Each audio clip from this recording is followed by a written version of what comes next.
اعوذ باللہ من الشیطان اللعین الرجیم، بسم اللہ الرحمن الرحیم۔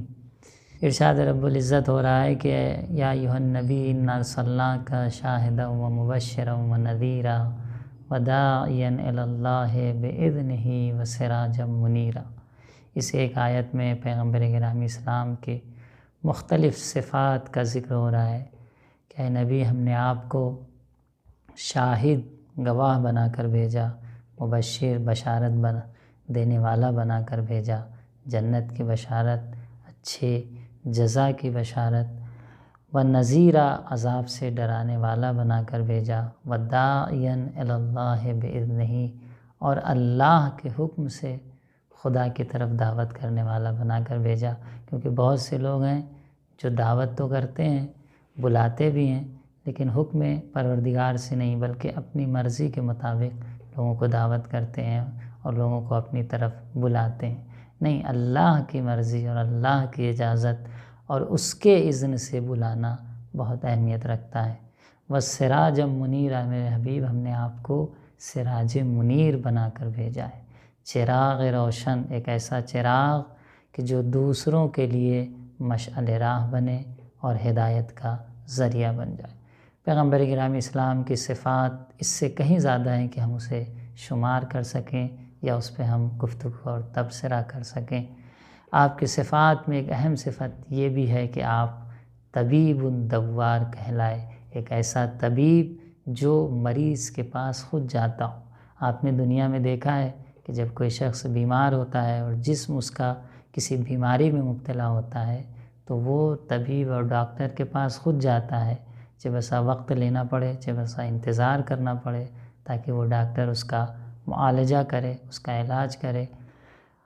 لیکن رسول گرامی اسلام ایک روحانی طبیب ہیں، یعنی روحوں کے علاج کرنے کے لیے آئے۔ وہ جس طریقے سے جسم بیمار ہوتا ہے اسی طریقے سے روح بھی بیمار ہوتی ہے۔ جسم میں جو طرح طرح کی بیماریاں لاحق ہوتی ہیں تو اس کے لیے ہمیں دوا کی ضرورت پڑتی ہے، طبیب و ڈاکٹر کی ضرورت پڑتی ہے۔ اسی طریقے سے جب روح بیمار ہوتی ہے، روح میں ایسی صفات آ جاتی ہیں کہ جس کو علاج کرنے کی ضرورت پڑتی ہے۔ بہت سے ایسی بری چیزیں ہیں جو انسان کی روح سے وابستہ ہو جاتی ہے۔ اگر ہم ان کا شمار کرنا چاہیں تو بہت سے حرام کام، بطور مثال جھوٹ بولنے کی عادت، غیبت کرنے کی عادت، حسد کرنے کی عادت، حرام مال کھانے کی عادت، اور اس طریقے سے بہت سے جو حرام کام ہیں یا بہت سی بری عادتیں ہیں، برے حرام کام کی عادتیں ہیں، وہ تمام چیزیں روح کی بیماری ہیں۔ رسول گرامی اسلام اسی لیے آئے تھے کہ ہماری روح کو علاج کریں۔ یقیناً جسم کے علاج سے کہیں زیادہ اہمیت روح کے علاج کی ہے۔ کیوں؟ کیونکہ یہ جسم خاکی ہے، منہا خلقناکم وفیہا نعیدکم، ہم نے اس مٹی سے تمہیں پیدا کیا ہے اور اسی مٹی میں تمہیں پلٹا دیں گے۔ جسم مٹی سے بنا ہے، اسی مٹی میں چلا جائے گا، لیکن روح ابدی ہے، روح عوالم کا سفر کرتے ہوئے چلی آ رہی ہے۔ عالم ذر، عالم اسلاف، عالم ارحام، عالم دنیا، عالم برزخ اور عالم قیامت اور پھر عالم جنت، یہ تمام عوالم میں روح باقی ہے۔ جسم اس مادی، اس دنیا سے آیا ہے اور یہیں پر پلٹ جائے گا، پھر قیامت کے دن اللہ اپنے ارادے سے، وہ اور بات ہے کہ اس روح کو اس جسم میں دوبارہ پلٹائے گا۔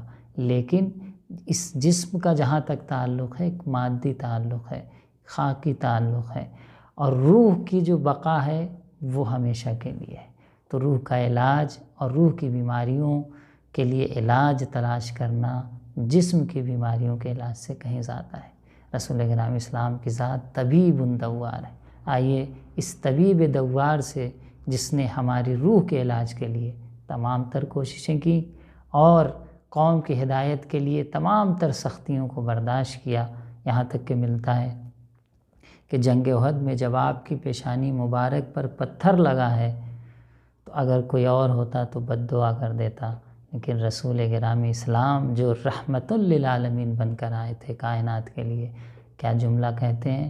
اللہم اہد قومی ھذا فانہم لا یعلمون، پروردگار میری اس قوم کی ہدایت فرما کہ بے شک یہ جاہل ہیں، یہ نہیں سمجھتے۔ اتنا شفیق نبی اور ہمارے لیے نبی اور رسول بن کر ہمارے ختم مرتبت کی ذات کو اللہ نے بنا کر بھیجا ہے۔ ہمیں چاہیے کہ آپ کی ذات کو اپنی زندگی کے لیے آئیڈیل اور نمونہ بنائیں۔